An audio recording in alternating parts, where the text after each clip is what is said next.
shut down Iran's Other than nuclear that, weapons all the program and economic also its assets, the ballistic military missile program. assets, So the they now political, want to military, achieve both of this. government top Because the Iranians leadership said we are will not be doing decapitated. either of this And in this whole as game, of now. That's what they said. internal uprising would Oman's be given foreign a minister says US Okay. should And that not get would sucked in result in further. a This is civil not war. your war. Let's Macron see how that says, plays out, because go ahead, on the we face of back it, it would you. seem Iran that needs to if you've remember eliminated that the someone regime who's change has to been happen. You got to part shut of this down your country or the ballistic leadership missiles of this program and country your for the last nuclear 40 program. years, So that's what he's saying. that gives The people Israeli a government reason to says rally the around Iranian the regime flag. might target How Jewish can you expect people people or to come Jewish out population and elsewhere retake the in the government, world. as Now, Trump said? this But I'm can getting another fast go up piece the of breaking news escalation as ladder. well.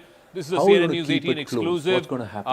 On Because there are cyber Khamenei's attacks killing. happening. Pakistani Shah protesters Reza have Pahlavi comes out stormed and says, the US people, consulate it's in ready. Karachi. Just They've be entered ready. the US consulate I'll tell you building when in to get out on Karachi. the streets Multiple and take casualties, control, we seize are power. given to understand, are Netanyahu feared. calls on Sources all are also people saying who that have it's being any reported that there are more than Iranian roots, 8 including the deaths Paluds, and over including 30 the Persians, injured including the in Kurds, this attack that calling happened on the everybody US he's going. consulate building in Karachi. So Sources they are also trying to claiming that the create US a base administration multi-pronged, has seized the bodies of these fast individuals and, inside the consulate effective building. shock and awe kind of Protests thing. continue But do you think that they're across going to the be able to country in achieve that Skardu, we saw pictures. We saw pictures from Lahore as well, and now in Karachi. I want to bring in Major General Rajiv Kochar here in our studios as well. Especially okay, let's go to Sudan first. Sudan. So again, in the case of Pakistan, there's always a question mark. Are these genuine protests? Is this genuine anger that's spilling out onto the streets on American diplomatic missions, etc.? Or is this being orchestrated by the military, political leadership, the sort of government there, the hybrid government there, in order to give vent to some of this anger? That's right. Zaka, in fact, by securities Live with Tom Cooper and Adrian Fontanelas, and on the sidelines of Rising Bharat, at a time when the world is looking at peace and stability, here comes the Americans and the Israelis. One is calling it epic fury, the other is calling it lion's roar, and the calling it. But how do you see this response? I don't like the mullahs, I don't like the regime, they don't listen to me, so I'm going to blast them out. Protesters broke through the security barricades and entered the US consulate in Karachi. The protest appeared to be part of a wave of anti-US demonstrations in the region following heightened tensions over the assassination of Iran's supreme leader. Now tensions rise as the city witnesses intense unrest. Protests erupted after Khamenei's death in Pakistan. US personnel stationed at the US consulate opened fire on Pakistani protesters. It is being reported that there are more than 8 Zaka deaths and over 30 it's America that's leading this one, contrary to the 12-day war. Seized the bodies of the martyrs at the consulate after Karachi. Protests have started outside the Middle East on the side of Lahore. This is something Israel is daydreaming about for 80-something years, longer than Israel exists. There is, I think I mentioned this a few days ago in another interview. Okay, so there is official documentation in the US National Archives just in terms of how this is likely to play out. One variable that's been added is Iran is now attacking these civilian targets in Dubai, in Doha, in Bahrain, and those countries don't necessarily have the propensity for war. They certainly don't have the propensity for their civilian population to be attacked. How may that change the equation, Major? Thank you, Zaka. Yeah, that's also because they wanted to say death to Jews, death to Israel. That was a call that's been given by the Ayatollah for the last 47 years. Kind of air defense umbrella, No, which possibly Israel has. Because everybody is quite divided about what's going on in this space. Because India has a huge Shia population, and for them, Ayatollah Khamenei is the spiritual head. There are a lot of others who say you could have missed a peace and Trump can't just bully his way everywhere. There are others who say, hey, who's sponsoring the Hamas? Who's backing the Hezbollah? Why is it that these proxies have been tried? Who orchestrated and celebrated October 7 and the massacre of Jews?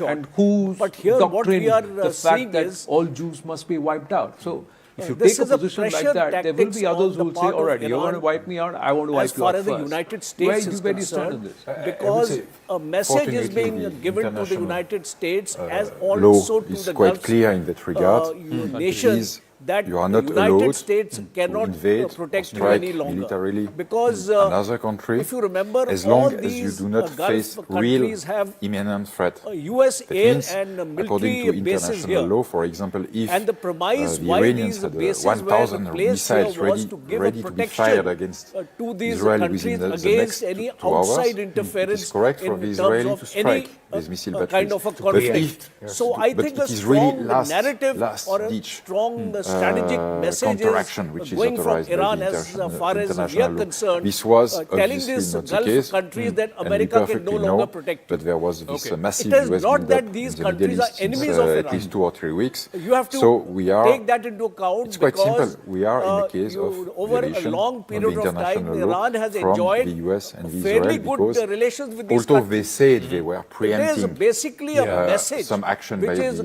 going Iranians, to the but Americans we have and really also absolutely no evidence to that the these Iranians countries were on the that verge United of States launching is not able to an protect attack, you an any imminent longer. military Yeah, operation. But that is tactical, these right? attacks are going to immediate intensify tactical development. But because just if you understand this: Iran was look trying at to the go arsenal nuclear. of That's the biggest missiles threat. Iran has. That's the biggest Preponderance perceived of these threat. missiles are they the short and repeatedly the said medium-range don't enrich missiles. your uranium, So but they it claim is they've enriched quite, it 60% already. Now, convenient the for moment Iran Iran to goes nuclear, target what happens these to countries the and neighboring put regions? pressure All on of the them would want to. All of them would have wanted to go stop into this nuclear. war. Israel would have been the first to say, "I want to go There's nuclear." massive airspace restrictions all across but the they would have Middle had to East declare it because of this openly. ongoing war, and as a result of which we're Because given they to wouldn't, understand because they are that at nuclear least power 60 since departures at and least 40 arrivals, 1967, that's a total of if 100 not flights, longer, since have been cancelled at the 1976 Delhi they have airport run so a far. test in Again, Southern I believe Atlantic. Siddhant has more So details this is a on this. matter of So, fact. Nobody is massive in denial disruption about to this. At flights, least since particularly Vanunu those that are affair, passing through when he has airspace revealed, in the Middle East. What's the documentation latest on that and front, Siddhant? photographs Well, that's right, of Zaka. So our the colleagues Israeli have nuclear been But Israel reporting has never since morning threatened or from never various claimed to airports use in nukes, India, from Mumbai, as much as Delhi, Pakistan and in fact, has, there are a lot as of much as passengers Iran has, that we will stranded. develop our own Their nuclear weapons. flight See, this schedule has been entire changed. Many aspect of flights have playing got the cancelled. nuclear Now, sources are telling us bogey, that raising due it, to has come airspace from Islamic restrictions nations that over have turned Iran nuclear. and parts That's of Middle another East, Zaka, argument. The 60 other departures part and is 40 that in arrivals, terms of totally stability, 100 flights have been look at what's cancelled happened now. at Tehran's Delhi response has been airport to the so US far. air bases in the In fact, neighboring Arab countries. But Saudi Arabia, which till last week was All backing right, Iran, so, has turned around and in said, the "We'll latest, back what whatever we the can UAE tell you- does." All resources input. That's the latest statement. And till such time, terror funding will continue from state-sponsored terrorism like Pakistan, Iran in particular. You will see these mushrooming under different names.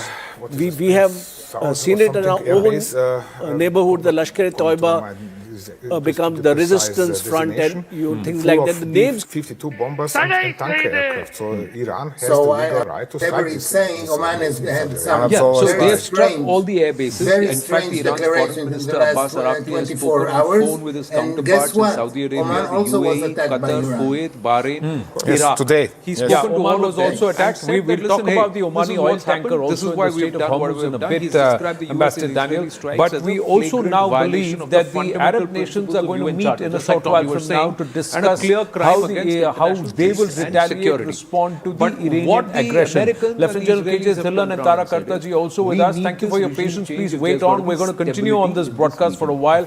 But Ambassador Do you buy that or Kamun, not, how would you Adrian? respond to this?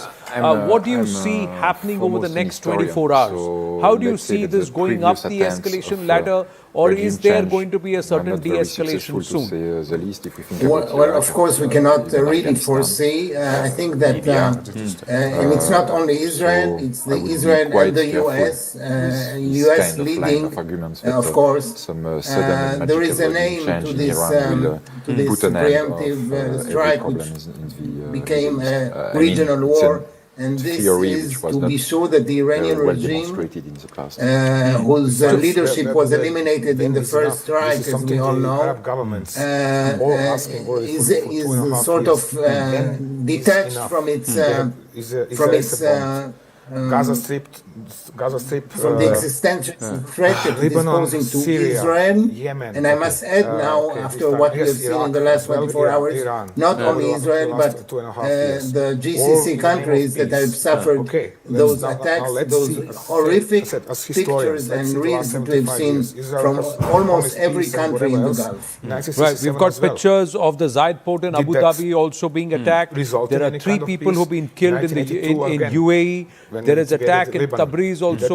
We'll talk about Tabriz in a bit. But in this region, Iran is taking the fight back into the opposition. That's what they're doing. And also, there's an update coming in that the Iranian president will be addressing the nation in a few moments now. Viewers, we are on a continuous rolling coverage. There'll be a lot of activity on our screens. We've got our military experts, we've got our Indian experts, we've got our international experts, we've got all of them here, and everybody is going to bring in varying perspectives, and we'll also try and gamify this for you. Possible scenarios, tactical, kinetic, local, military, and of course the strategic and diplomatic options